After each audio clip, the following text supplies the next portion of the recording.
bien mal est également celui qui pourra lire dans une boule de cristal. Les forces vives de Guinée invitent donc l'ensemble des citoyens guinéens, civils et militaires de l'intérieur comme de l'extérieur à se mobiliser pour la plus grande combativité, avec la plus grande combativité, pour exiger le départ du pouvoir en place ainsi que la mise en place d'une transition civile. Ces manifestations pacifiques dans les rues et sur les places publiques commenceront dès le 6 janvier 2025 dans le Grand Conakry et continueront ultérieurement dans les préfectures de l'intérieur. Seule la lutte libère, conclut les forces vives de la Guinée. Alors, Oko Sylvain Nicolo et Sylvain de Bogo, avez-vous quelque chose à ajouter avant de passer moi, s'il te plaît, si c'est possible. La thématique principale? Je commence par vous, Oko Baba Nicolo.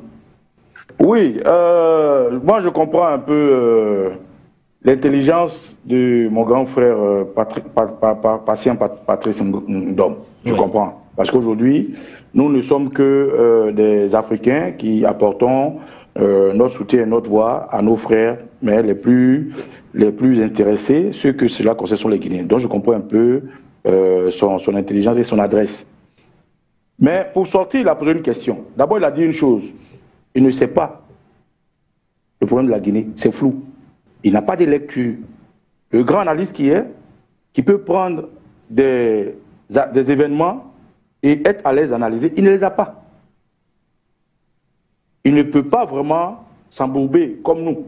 C'est-à-dire qui disons que la poursuite du peuple guinéen, que selon l'ensemble des partis politiques est évoquée, nous les soutenons puisque Doumbouya a fait des promesses. C'est lui qui l'a dit. Doumbouya, avec eux, se sont entendus sur un calendrier. Donc, il dit que c'est flou. Quand quelque chose est flou, c'est une mauvaise visibilité. Il y a une mauvaise visibilité. Mais quand quelque chose est flou, et que ceux qui sont derrière les nuages disent que nous ne voyons pas bien, il faut leur donner, avec les preuves, quand même, un bénéfice du doute. C'est ce que je fais.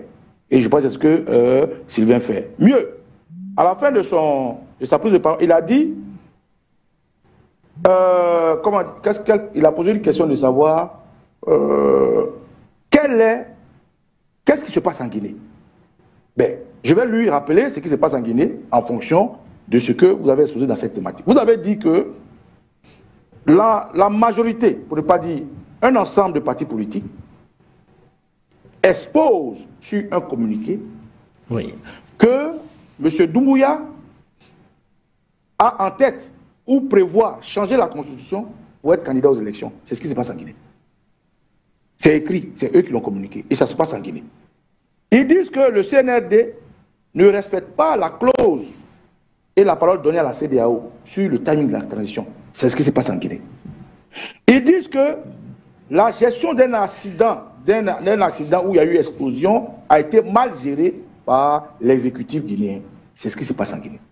Les Guinéens disent, dans la voie de cette structuration de partis politiques qui a fait un communiqué qu'ils sont préoccupés des détournements, de la gabégie, de la corruption. C'est ce qui se passe en Guinée. Donc, le grand frère ne peut pas me dire qu'il ne sait pas. Comme nous sommes à l'extérieur, chose que je respecte avec cette posture qu'il a, et il nous dit ce qu'il y a. Donc, chez nous, quand tu viens t'asseoir, tu te demandes quelles sont les nouvelles. Et puis tu donnes les nouvelles. Baudelaire nous a donné les nouvelles de ce que disent les Guinéens. Donc, on ne peut pas feindre de ne pas savoir ce qui se passe en Guinée. Voilà ce qui se passe en Guinée. Donc, en fonction de ce qui se passe en Guinée, nous, en tant qu'Africains, en tant qu'analyse, on regarde et on cherche à savoir où va la vérité. Où va une vérité? Mais cette vérité va dans ce qu'ils ont exposé.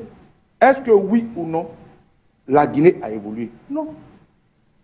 Est-ce que oui ou non, la CEDEAO est un obstacle à l'indépendance des pays africains de l'Afrique de l'Ouest? Oui, la CEDEAO est un obstacle. Mais est-ce que M. Doumbouya n'est-il pas avec eux? C'est un fait.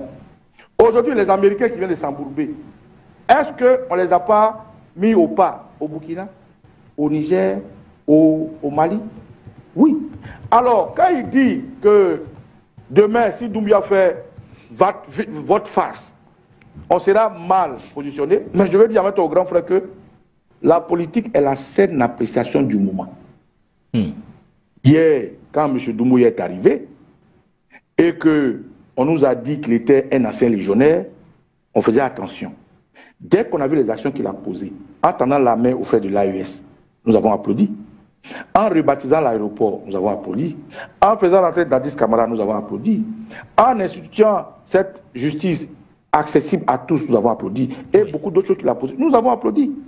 Donc c'est sa démarche qui a fait que nous nous sommes postés pour sortir comme des garde-fous. Alors, si aujourd'hui, ce même monsieur-là, qui est allé à l'ONU, qui nous a sorti des grands discours que nous avons applaudi, change de démarche, c'est normal qu'on vienne dire, ah, grand frère, Doumbouya, ces gars-là, ils ont raison, hein, ce n'est pas bon. C'est ce qu'on fait. Quand demain, Doumbouya va nous surprendre à nouveau pour dire, écoutez, les partis politiques sont soutenus par l'Occident, voilà les preuves. Les États-Unis, qui aujourd'hui donnent des ultimatums, sont ceux-là qui veulent pousser la Guinée à s'entretuer, nous sommes d'accord. Quand demain, Doumbouya va venir nous dire, si je ne fais pas ça, c'est parce que je sais ce qu'on complote, nous allons soutenir Doumbouya. Si demain Doumbouya dit, je redonne l'AES, c'est tout ce que nous cherchons. Voilà. Mais dans cette posture-là, où le grand frère lui-même... Oui, pour sortir au Kossissi, nous sortons par là. Pour sortir au Kossissi, on va également prendre l'avis. Pour sortir, je veux simplement dire à nos auditeurs que la politique, c'est la scène à présent du moment. Hier, Doumbouya a fait bien, on l'a applaudi. Aujourd'hui, il fait mal, on prend des réserves. Hier, Damiba au Burkina a fait un coup d'état, on l'a applaudi. Quand elle a commencé à déconner, on a pris nos positions. Donc c'est tout à fait naturellement, en mettant le peuple guinéen en avant, que nous prenons cette posture. Aujourd'hui, avec ce qu'ils ont relaté, au vu aussi du monde entier, les peuples guinéens qui partent dans la voie de leur politique, nous les soutenons. En même temps, même si nous gardons des réserves de qui est derrière cette opposition, nous leur donnons toute la légitimité parce que c'est d'eux qu'il s'agit. Voilà.